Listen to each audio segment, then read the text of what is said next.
What's going on, Badger fans? Welcome to a great show. I'm excited for this one. We got the man. We got Tyler Wahl jumping on. Let's talk about it on today's Locked On Badgers. Let's go. You are Locked On Badgers, your daily podcast on the Wisconsin Badgers.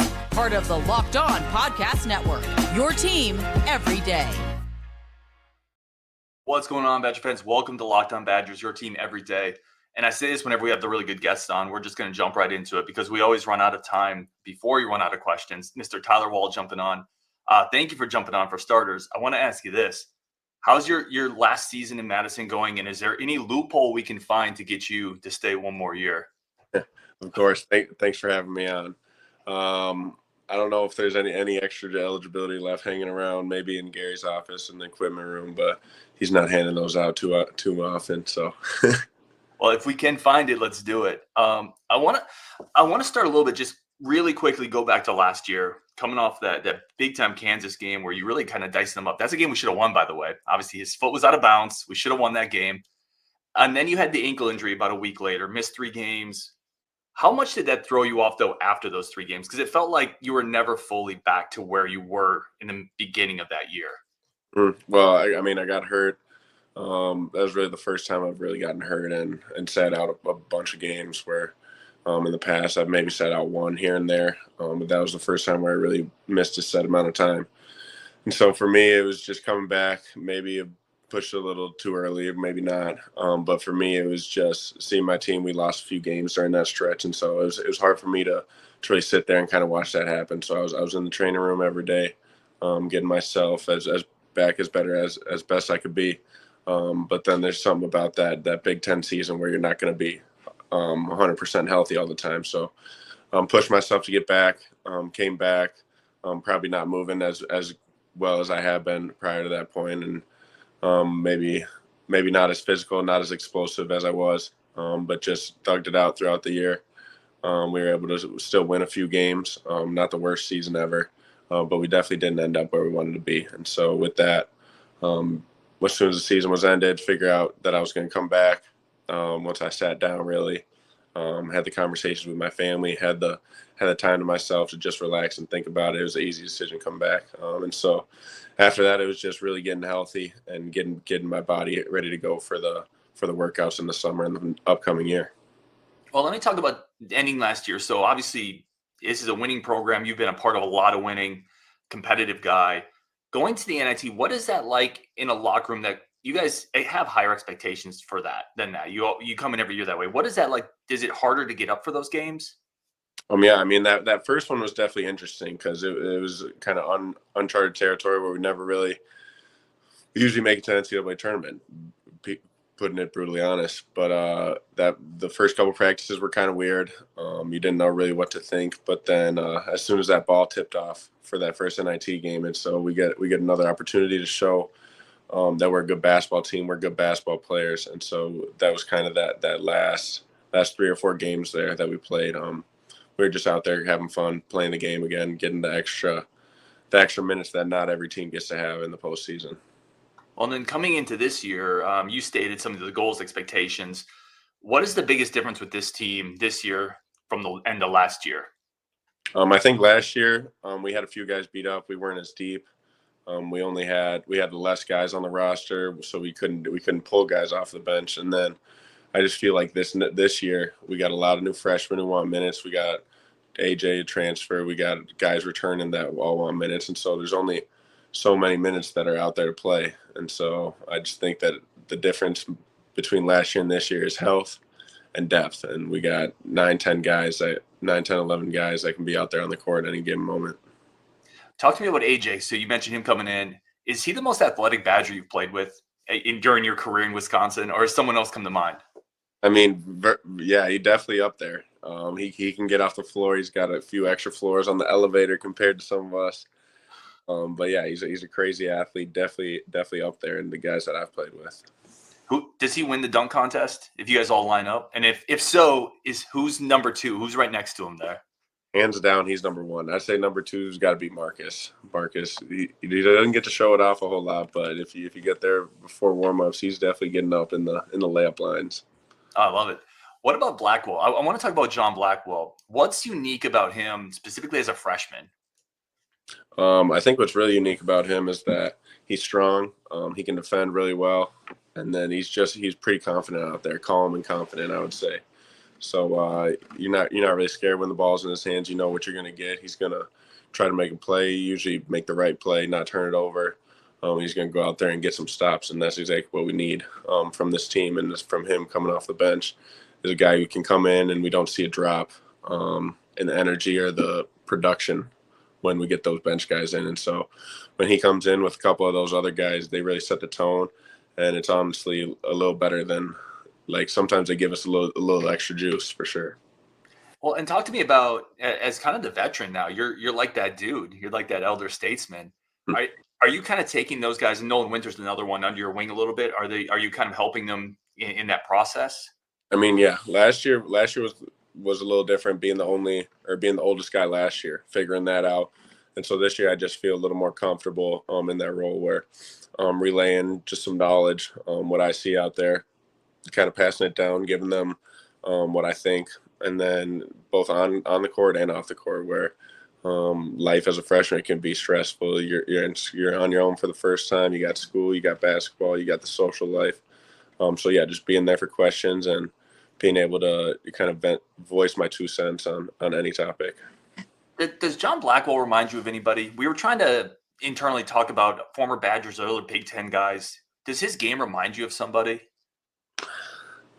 Honestly, it's hard to say one person, because he kind of does a little bit of everything out there. Like, he'll get old boards, he'll guard one of the best wings, he'll bring the ball up, he'll look to score the basket. So it's hard to say just one player, but he's all around just solid. He's going to be a great Badger for sure. And then I want to go back to your game. What's the part of your game that doesn't get talked about enough? I don't know. I feel like I'm kind of one of those guys that does a little bit of everything. But being able to just kind of, for me, it's kind of control the game, control the momentum, be able to get our guys going a little bit more, kind of like the leadership skills, and just going out there and winning the game, where I'm going to go out there. Maybe I don't score the most points. Maybe I don't grab the most rebounds or dish out the most assists. But I'm going to do a little bit of everything to affect winning. I'm usually coming out on top. Let me ask you this. I think one of the – and this happened a couple times in the Virginia game where you would inbound the ball to Hep. He would get it back to you, and you would bring it up into the front court. I think that's interesting. Not a lot of forwards do that. And Hepburn, I don't know if that's by design, if that's something to get some pressure off of him. I think your ball handling, you're kind of a secondary playmaker, is one of the more unique spots of your game. Do you ever get on guard a little bit? Like maybe you can be that pick and roll ball handler when you guys kind of have that weak side pick and roll? I mean, yeah. This year it's a little different because these guards will come up and press Chucky. So kind of being that release for him and being able to just get into whatever offense that we're running. I think that's a huge plus because it saves him energy. He doesn't have to work an extra 8 seconds every single possession. We can kind of just get right into it. But yeah, I mean, my playmaking, I feel like, is definitely something that helps the team out, whether that's just getting it in the paint, dishing it out, kind of getting a hockey assist or something. Mm-hmm. Just making plays and being aggressive and trying to get to the rim.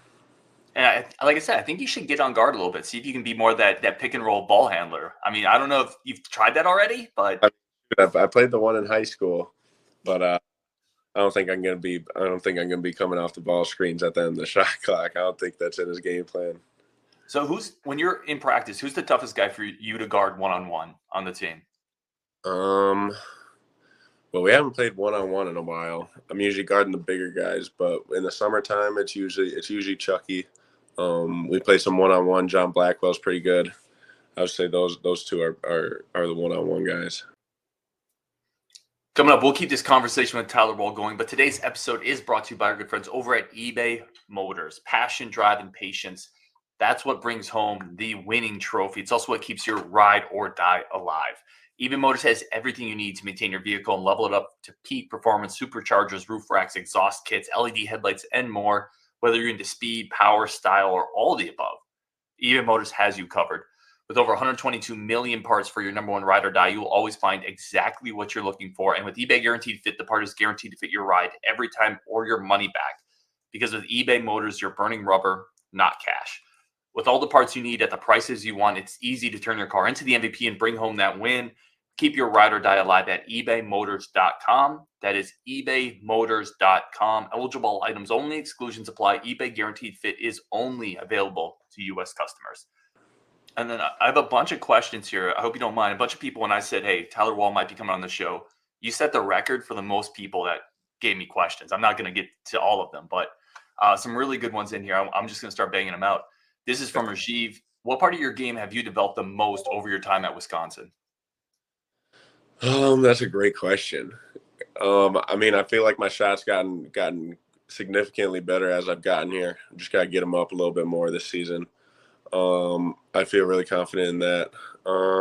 Another thing I've developed is just my strength and my athleticism. The strength coach here, he's done a really good job. He's been with me now for our 4th year. Together, I had a different one my first year. But just being able to move and be healthy. Don't really wake up like crazy sore, rolling out of bed, barely moving in the next day. So just being stronger, being able to take that contact from the bigs in the Big Ten, I think that's something that kind of doesn't get talked about a whole lot too. Rajiv as well. Which teammate over your entire time at Wisconsin has complimented your game the best when he's been out there on the court with you? Has complimented your game the best, like the easiest to play with? I think Johnny was really good. I mean, it's hard it's hard to kind of pick anyone else other than that, but I mean, like, he got so much attention out there where I was really able to let my game thrive, where I was kind of doing the dirty work, kind of buy into a role my junior year, and just help the team win. Where that was kind of setting screens, getting rebounds, scoring the balls too well, just doing a little bit of everything and having that freedom to go out there and do it. Let me ask you this. I've always wondered, because that following year, your usage rate had to spike. You were asked to carry a bigger load of the scoring, obviously, with Johnny not there. How big of an adjustment was that for you, and how difficult was that? It wasn't too bad. I feel like early on it was just kind of feeling it out, and then it took a few games to kind of figure it out. And then once I was in there, I was feeling pretty confident. And then it got hurt, and so I just feel like it'll get back to it. I'm starting to feel great right now, but yeah. This one is from 4724. On your free throw, he thinks, have you made an adjustment this offseason? He said he's seen a little more arc on your free throws. Is that something that is true? And if so, is that something that you've been working on or the coaches have been working on with you? I mean, maybe not necessarily the free throws. I think my overall shot this last year, I put a lot of work into it this summer. It feels a lot smoother. It feels a lot just like effortlessly getting it up there. But yeah, that's definitely something that came along with it. I wouldn't say there was an emphasis on really putting more arc on the ball, but just making a few tweaks here and there, and it's coming off the hand good. This one's from Herb. What's your prep prior to each game? Do you have a routine? Are you superstitious? Like, what do you do prior to a game? What do you listen to? Everyone's got their tracks on. Yeah, it depends if it's a home game. We usually have shoot around in the afternoon. I'll come home. I'll watch like a full game of whoever we're playing again. Kind of get me in that mindset, and then I head into the gym a couple of hours early, get some shots up, kind of hit that same shooting routine to get me warmed up. Head in the weight room. Don't have like a specific set of music, but some superstitious. I'll always put like my left shoe on, right shoe on, tie the left shoe, tie the right shoe. Have you ever flipped it up? Like, what happens if you flip it up and you go out and you drop 35 on Marquette? Well, if I drop 35 on Marquette, you'll know why then. I love it. Here's a question. I'm interested in this, and this is a second parter from her, but I have a bit of a follow-up. I know there's been discussions about playing with a little more tempo, especially when you have a guy like Storr. You have Blackwell with athleticism. I think you play really well in tempo. It allows some of your shooters to get in space. Is that an emphasis in practice? And if so, how difficult is that at times to find that right balance between that tempo and then also controlling the ball, not turning it over?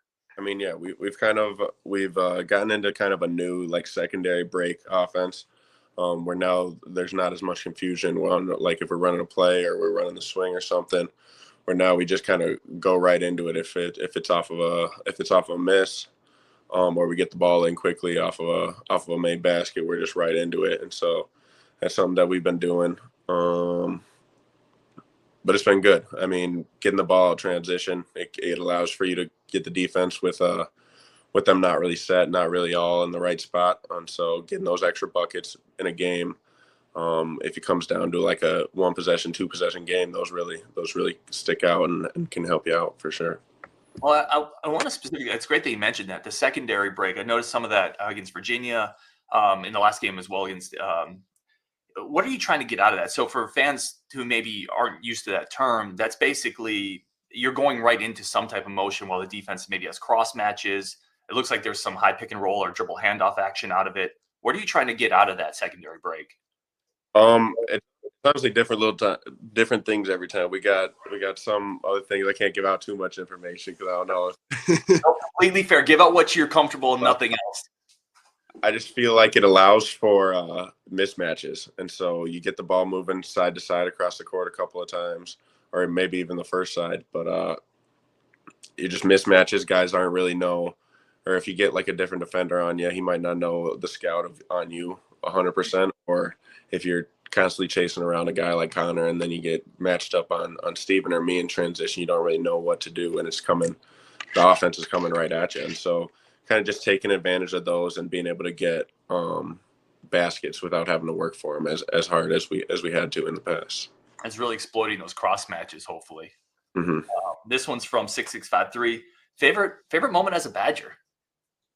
My favorite moment, it's got to be when the Chucky Bank. Like, that's got to be no time. That's awesome. When we went into Indiana and won the Big Ten, that was a lot of fun. There's a lot of, like, it's as much as I don't like losing, like, winning's just always going to be one of the best memories, and winning championships it's something that you come here to do, and something that always sticks out when that question gets asked. Do you have a favorite Big Ten team to play against? It depends. Like, I love playing in the the Michigan State arena. Like, I feel like they got a nice floor, like the gym's bright. Like, that's probably my favorite arena to play in. Iowa's always fun to play against because they don't really like me too much. They're all fun. They're all different and unique in their own ways, but those two might be my top two. We had a question in here.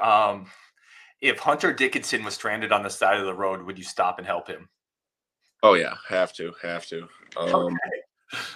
Yeah. You sure? Let's see. That was a good one. Here's one. This is from Caleb, and we touched on this a little bit, but he asked kind of, why'd you come back this year? Is there something, some unfinished goal? And then at the end of this year, what is a successful year for you guys? Like, what do you have to do to say, yeah, that was a success this year? Well, I came back because it was just the city of Madison is just so great, and I feel like I've had such great times here. My teammates, my coaches, like my family, all great memories. And so passing that up and not really getting that team experience like you do if you go in the professionals, you don't get that team experience that you do really here in Madison, where you have everyone working for one goal, and that's to win games, win championships.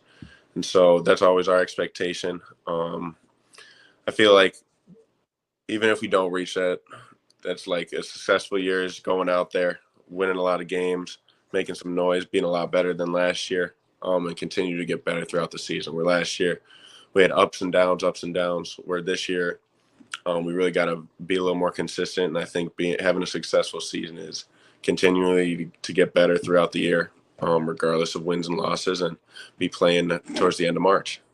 That's awesome, man. Biggest prankster on the team from Brian Shetty. Oh, the biggest prankster. It's got to be Ross Candelino. He's a prankster. Today's episode is also brought to you by PrizePicks. PrizePicks is the largest independently owned daily fantasy platform in North America, and it is that for a reason. It is the simplest, quickest, easiest to use DFS platform that's out there. It's what I use because I don't want to compete against a bunch of other people who have all the time in the world on their hands. I don't have that. You just pick between 2 and 6 players over under on statistical categories, and you win. You watch the money roll in if you pick correctly. It's just you against the stats. It's your brain against the numbers, not your brain against an army of people plugged into data. It makes it easier, faster, more enjoyable, quicker, and it is incredibly simple to use and get started. You log in, look at your stats, look at your players, and just pick over under. You can be done in 60 seconds, just like that. In and out, clickety clack, make your picks. Plus, we talked about Apple Pay, quick and easy deposits into your account this football season. PrizePicks. Go to prizepicks.com/lockedoncollege. Use code LockedOnCollege for a first deposit match up to $100. That's prizepicks.com/lockedoncollege. Use code LockedOnCollege for a first deposit match up to $100. PrizePicks, daily fantasy sports made easy. Here's a question from Jeff about the defense. It looked, just from watching it from Jeff's perspective, more engaged, a little better against Virginia, SMU as well. Is that something that you guys have noticed as the season's gone on? Maybe you guys have gelled a little bit. There are several new pieces on this team. Mm-hmm. Yeah, I mean, we got new people. We played 2 solid teams the Tennessee and Providence, and so we lost those 2 games. And obviously, our defense wasn't doing too well on those 2 teams, giving up 80 and 70 some points. So that was something that we had to really have a point of emphasis on in practice, really lock it in. And I think that we've been hearing it all fall, all summer, but you're really not going to learn unless you go out there and feel the game. And so going through film, going through practice, and just showing up and getting better is something that I feel like happened after that Providence game. Does Greg Gard, and tell me what you can tell us, obviously don't give away, we're not asking for anything from behind the locker room, but is Greg Gard fiery at those halftime moments when maybe the defense doesn't lock in as much as it hoped? Does he get after you guys? I mean, yeah, it's going to be different every game on what the team needs. Some nights you're going to be locked in. You're going to have a whole bunch of energy, and the ball's not going to fall. And so at that point, he's probably not going to be yelling at us. And then sometimes we do need to get like a fire lit under us. And so if we're giving up a whole bunch of points, like, he can definitely get after us. But that's what you want your head coach to do, for sure. Here's one from Neza. Do you have a favorite Badger basketball player ever, or even somebody that you look up to at the NBA ranks? Who do you look up to on the basketball side as an athlete?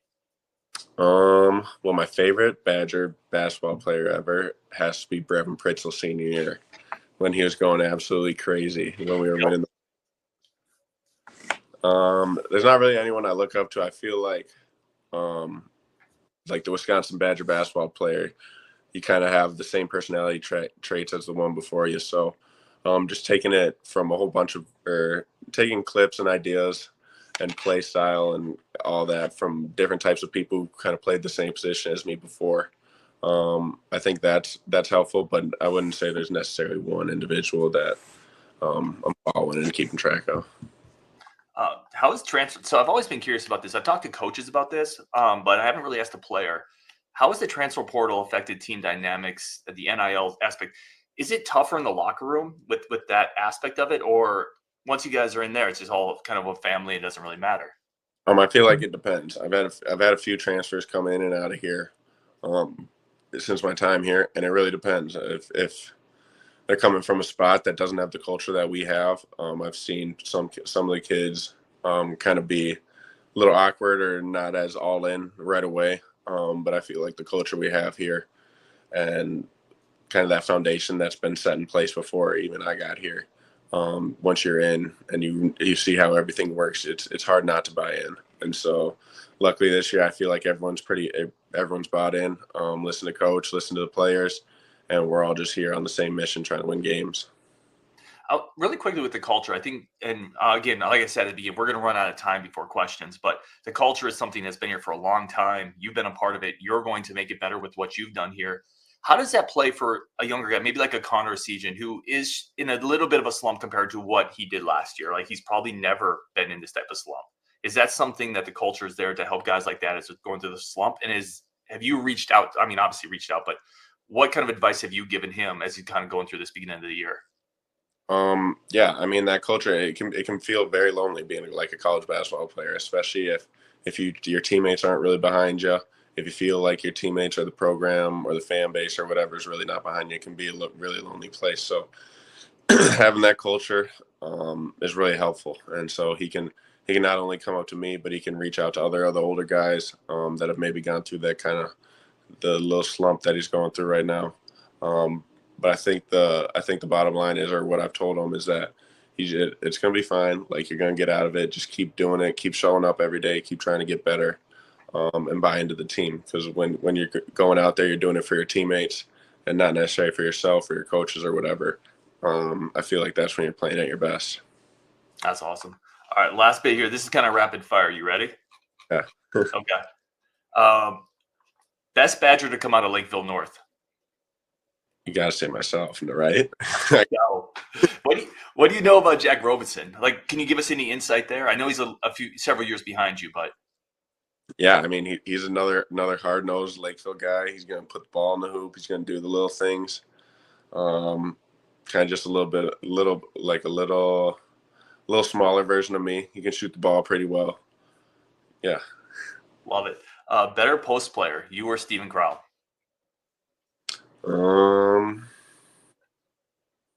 It depends on what's the just a score, like a scorer. I feel like he's got, like, he can get to his spots. He can get to that hook shot in the middle. He can go off the glass. Like, he's a good passer. Me, I'm kind of all over the place where you're really not going to know. Might drop step with the little play, might go with a hook shot, might just get in there 2 feet past it. So I think I can't really answer. We play different games a little bit. And That's fair. Better post player historically, Kaminsky or Ethan Happ? I would say Ethan. Ethan's better in the paint, but Kaminsky could, like, when you got that guy out there, you can blow by him. It opens the floor up a little bit. Yeah, I think that's a good answer. And we're in the NIL era. Which sponsor needs to reach out to Tyler Wahl? Which sponsor would you be perfect for? Culver's, because I love Culver's, and it's my fast food restaurant. I love it. Best, we talked about this one. Best athlete you've ever played at Wisconsin. You mentioned Storr. You mentioned, I'm trying to think, Johnny Davis earlier a little bit, maybe. Johnny. Micah was a good athlete. Micah Potter. Those are the 3 guys that really stick out to me. Dimitri Trice was a good athlete. Maybe out of the gym, but he was quick as can be. That's a good one. I wouldn't have guessed that. You have to swing the ball into the corner. You have 2 seconds left. You're down 3. Which teammate do you want in the corner? John Blackwell. That's his spot. That's his spot. What's your hidden talent? I can juggle. That's really? I can juggle pretty well.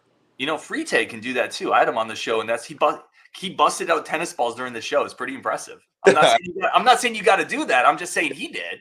I don't have any juggling balls around here, but no worries. I'm just saying he did.